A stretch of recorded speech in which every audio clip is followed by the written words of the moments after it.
লাল শাক শুধু কি ভাতের সাথে খাওয়ার জন্য, না এর ভেতরে আছে এমন কিছু গোপন রহস্য যা তোমাকে অবাক করে দেবে। রক্তকে করে পরিশুদ্ধ।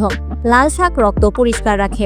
আয়রনের ভান্ডার। রক্ত শূন্যতায় ভুগলে লাল শাক দারুণ কার্যকর। প্রাচীন চিকিৎসার গোপন ঔষধ। আয়ুর্বেদে একে বলা হয় লাল শক্তি। ত্বকের আভা বাড়ায়। নিয়মিত খেলে ত্বকে আসে উজ্জ্বলতা। চোখের জন্য উপকারী। ভিটামিন এ থাকার কারণে চোখের জ্যোতি বাড়ায়। হাড়কে করে মজবুত। ক্যালসিয়াম ও খনিজে ভরপুর। শক্তি যোগানোর রহস্য। শরীর ও মনকে দেয় বাড়তি শক্তি। ওজন কমাতে সাহায্য করে। ক্যালোরি কম, ফাইবার বেশি। প্রতিরোধ ক্ষমতা বাড়ায়। ইমিউন সিস্টেমকে শক্তিশালী করে। হজমে সহায়ক। পেটের সমস্যা দূর করে। হৃদযন্ত্রের বন্ধু। কোলেস্টেরল নিয়ন্ত্রণে সাহায্য করে। চুলের গোপন পরিচর্যা। নিয়মিত খেলে চুল হয় ঘন ও উজ্জ্বল। মানসিক প্রশান্তি আনে। স্নায়ুকে শান্ত রাখে।